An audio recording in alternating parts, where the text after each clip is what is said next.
2 Samuel chapter 16. The history of Absalom's rebellion and David's distress are continued through this chapter. In this chapter, we have 1. Ziba, by a false report against Mephibosheth to David, obtains his master's inheritance. Verses 1 to 4. 2. Shimei's curse and David's reaction. Verses 5 to 14. 3. Ahithophel's wicked advice to Absalom. Verses 15 to 23. Ziba meets David with essential supplies. Verse 1. When David had gone a short distance beyond the summit of the Mount of Olives from Jerusalem, a crafty man Ziba, the servant and steward of Mephibosheth, Saul's grandson, was waiting to meet David with a string of donkeys loaded. In 2 Samuel 9:9, we saw that David showed great kindness to Mephibosheth and had given him everything that belonged to Saul and his family.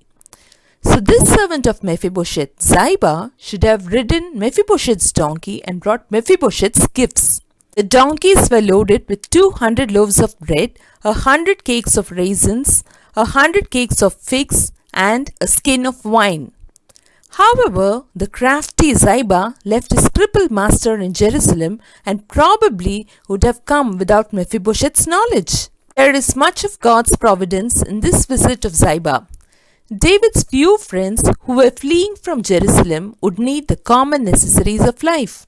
So, in this manner, the Lord was pleased to have them supplied with through Ziba. Purpose of Ziba's gifts. Verse 2. David had no idea why Ziba would do this, and he asks, "Why have you brought these?" Ziba answered, "The donkeys are for the king's household to ride on. The bread and fruit are for the men to eat, and the wine is to refresh those who become exhausted in the wilderness." This style of Ziba's compliment is usually followed in the East when something is presented to a great man. When the presents are intended for the sovereign king himself, they say, "These presents are for the slaves of the kings." Abigail used the same modest speech in 1 Samuel 25:27. It is like saying, "O king, these presents are not worthy of your acceptance. They are only fit for your slaves. Sovereign king, please accept my unworthy gift." This was a generous and helpful gift from Ziba. Ziba speaks against Mephibosheth. Verses 3-4. Verse 3. The king then asked, "Where is your master's grandson?" Ziba said to him, "He is staying in Jerusalem because he thinks, 'Today the Israelites will restore to me my grandfather's kingdom.'" Ziba hypocritically tries to win the king's favor by taking advantage of the following. 1. The fact that his crippled master Mephibosheth could not travel to meet David. 2. The fact that David and his followers would need the basic necessities. Ziba, trying to commend himself in the eyes of David by bringing these gifts, accused his master Mephibosheth of disloyalty to the king and participation in Absalom's conspiracy. Ziba told David that Mephibosheth longed to restore the family of Saul to power. The explanation later given by Mephibosheth sufficiently accounts for his remaining in Jerusalem, and Ziba's slanderous accusation was proven a lie. 2 Samuel 19:24-30. Mephibosheth's absence made the slander more probable. Actually, Ziba left Mephibosheth behind to make it look as if Mephibosheth did not support David. Moreover, Absalom wanted the throne for himself, not the family of Saul. This was a shameless and senseless slander uttered by a false and faithless flatterer. What a base wretch was Ziba, and how unfounded was this accusation against the peaceful, loyal, and innocent Mephibosheth. Great men ought to be careful of flatterers and be careful that they hear both sides. But David believed the story narrated by Ziba and made a severe and rash decision. David's mind was both clouded by his trouble and biased by Ziba's great and seasonable kindness. This timely gift from Ziba completely deceived David.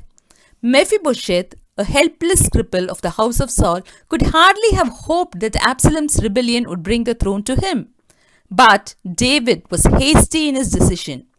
So, without careful investigation on both sides, he makes a rash, unrighteous, and partial judgment, listening to a single testimony of the accuser alone.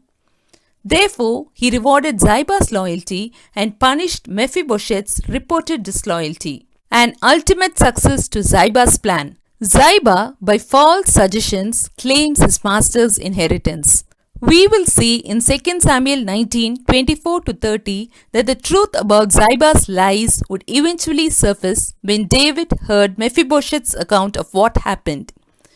David was then ashamed of his decision. He did not know whom to believe and offered half the possessions to each man. I humbly bow, Ziba said. May I find favor in your eyes, my lord the king. It means, thy favor is more to me. I accept this gift, which is a token of thy favor, with all thankfulness. Shimei stones David, verses 5-6. Bahurim, also called Alimeth, was the next village in David's way to the wilderness. Bahurim was east of the Mount of Olives and north of Jerusalem. It is said to be a city of the Levites, given unto them out of the tribe of Benjamin. 1 Chronicles 6:60. Shimei was a descendant of a branch of Saul's family who had entertained a private grudge and secret enmity against David, to whom he imputed the fall of the family of Saul. Shimei's hatred and virulence is an indication that the Benjamites resented the loss of the royalty from their tribe. They did not like the transfer of power from Saul to David. In the title to Psalm 7, Shimei is apparently called Cush the Benjamite.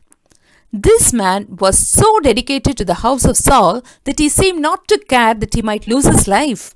He cursed David. Shimei throwed stones not so much to hurt David and all the king's officials, but to show his contempt of them and to intimate that they deserved to be stoned, and especially David, at whose adultery he might point to. All the troops and the special guard were on David's right and left. This shows the impudent audacity and prodigious madness of Shimei, despite David being guarded on the right and left. His rage and the height of his malice was the cause of his desperate speech and actions.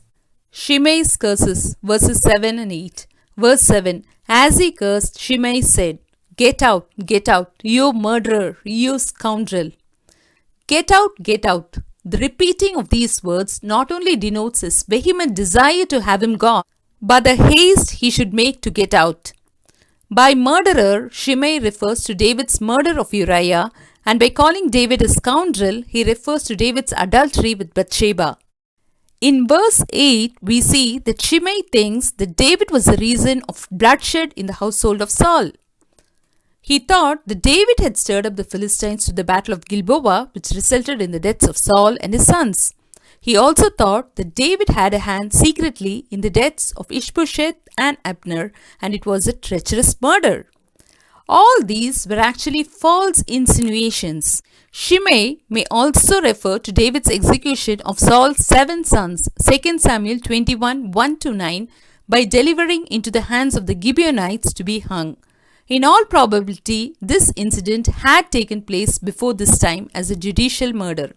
Shimei says that David reigns Israel not by right, but has taken over the kingship from Saul by usurpation. He still resented David for replacing the dynasty of Saul. The Lord has given the kingdom into the hands of your son Absalom. In this, Shimei seems to contradict himself.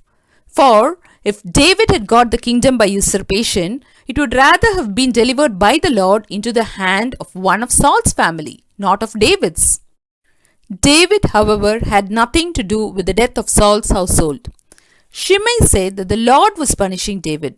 God's law said that the people should not insult their leader. Exodus 22:28. Shimei was a coward. He only insulted David because David was running away from Absalom. He failed to respect the king. Spurgeon says that only the coward strikes a man when he is down. A quick look at the outward appearance of things seems to confirm Shimei's analysis, but Shimei was wrong. None of this came upon David because of what he had done for Saul or his family. 1. Shimei was wrong because David actually treated Saul and his family with great love and graciousness. 2. Shimei was wrong because David was not a bloodthirsty man. It is true that he was a man of war, but not a bloodthirsty man. 3. Shimei was wrong because David did not bring Saul and his family to ruin. Saul himself brought the family to ruin. Shimei was right that the Lord had brought this upon David, but not any of the reasons Shimei thought. Shimei just wanted to destroy any shred of dignity or confidence that David had left. David receives adversity with humility. Verse 9-10. Shimei's conduct was abominable. The rebellion of his son Absalom was aggravated by the cursing of Shimei. This was something terrible for David and his people to hear.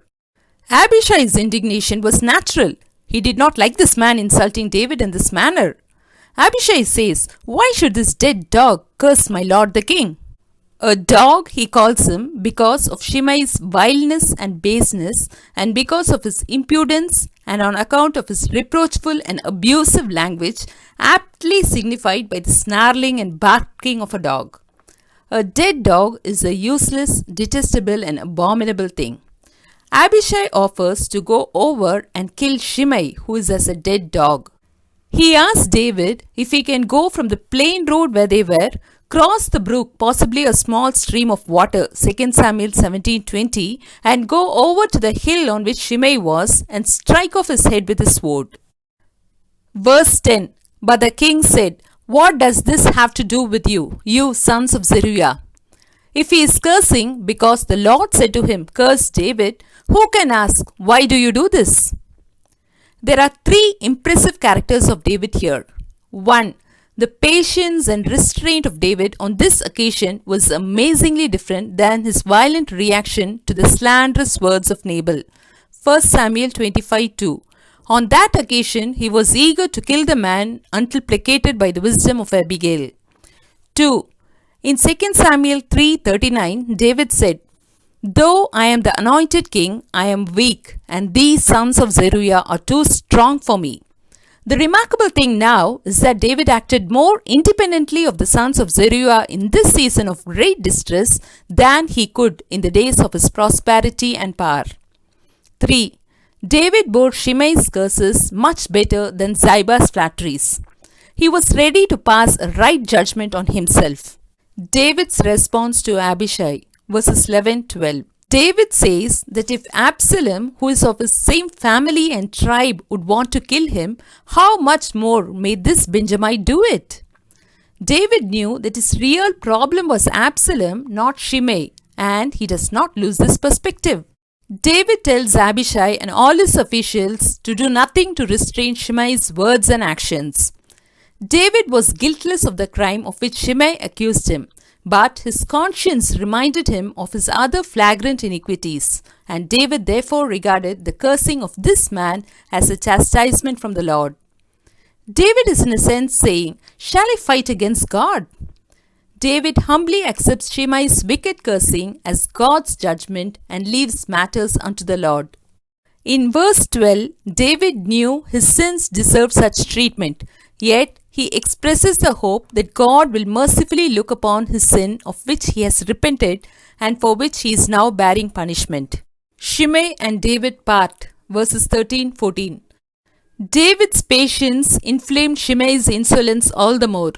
He became more bolder and more impudent. It was now that David composed and penned the 7th Psalm. And as David and his servants marched along, Shimei kept pace with them upon the side of an opposite hill and still continued cursing and throwing dust and stones. After their journey through trouble and grief, they refreshed with food and rest at their destination. Josephus, a Jewish priest, scholar, and historian, says that their destination was Jordan. When David came to the Jordan, he refreshed himself and his weary men. Hushai meets Absalom. Verse 15. The river Jordan was about 20 miles east of Jerusalem.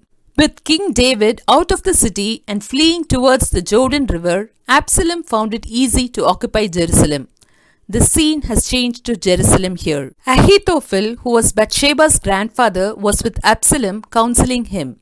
With the best counselor with him, Absalom thinks himself sure of success. Hushai pretends fidelity to Absalom. Verses 16-17. Hushai was pretending to be the subject of Absalom. He addressed Absalom in the customary form of salutation to kings. Though Hushai said, long live the king, he could mean David, who was the true and lawful king, though others would have them understood of Absalom, who was king who used great deceit and flattery to usurp David's throne. Absalom receives Hushai as an advisor. Verses 18-19. Since Hushai stayed back at Jerusalem when David fled, Absalom was less suspicious of him. Hushai says that his staying back in Jerusalem was the divine choice and that he would remain loyal to the new king chosen by the Lord. Because Hushai showed faithfulness and fidelity to Absalom, he was admitted among the counselors of the new king. Hushai carefully used his words to make sure that he did not point out Absalom as the one chosen by the Lord. He still believes that to be David. Hushai says that it was indifferent for him whom he served, the father or the son, and he would faithfully serve the son as the father.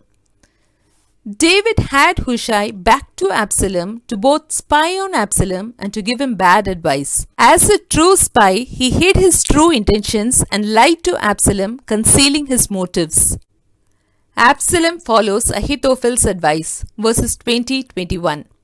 Having two able counselors as Ahithophel and Hushai, Absalom directs his speech to Ahithophel as being his first and chief counselor and asks for advice of what he should do.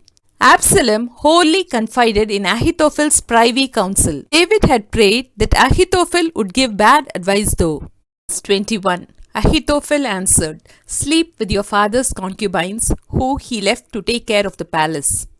Ahithophel gave a wicked counsel to Absalom to render himself so hateful to his father that he would never be reconciled to him. This cursed policy was of the devil. How desperately wicked is the human heart! David had left behind in Jerusalem 10 concubines to take care of the palace. 2 Samuel 15:16. In the Near East, possession of the old king's harem, that is his wives and concubines, came to the new king with the throne. Ahithophel advised Absalom to have sexual relations with David's concubines and thereby assert his right to his father's throne.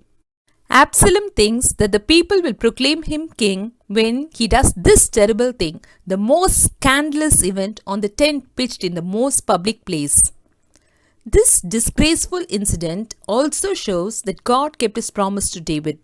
This is a direct fulfillment of God's decree announced by Nathan in 2 Samuel 12:11. This is what the Lord says, "Before your very eyes I will take your wives and give them to one who is close to you, and he will sleep with your wives in broad daylight." Absalom follows Ahithophel's advice. Verses 22-23. Verse 22. So they pitched a tent for Absalom on the roof, and he slept with his father's concubines in the sight of all Israel. This was more of a military move than it was a desire for these women. The entire town would be witness to the fact that he went into the concubines belonging to David. Ahithophel must have had a strange sense of satisfaction in seeing David's women violated in a similar way as his granddaughter Bathsheba was violated. 2 Samuel 11:3. Ahithophel was motivated by bitterness. Ahithophel had a well-deserved reputation for giving counsel almost as good as God. But in this case, his counsel was foolish and destructive. It was foolish and destructive because God answered David's prayer. 2 Samuel 15:31. By prompting Ahithophel to give this foolish counsel and in prompting Absalom to take the foolish counsel. 2 Samuel chapter 16. Questions and answers.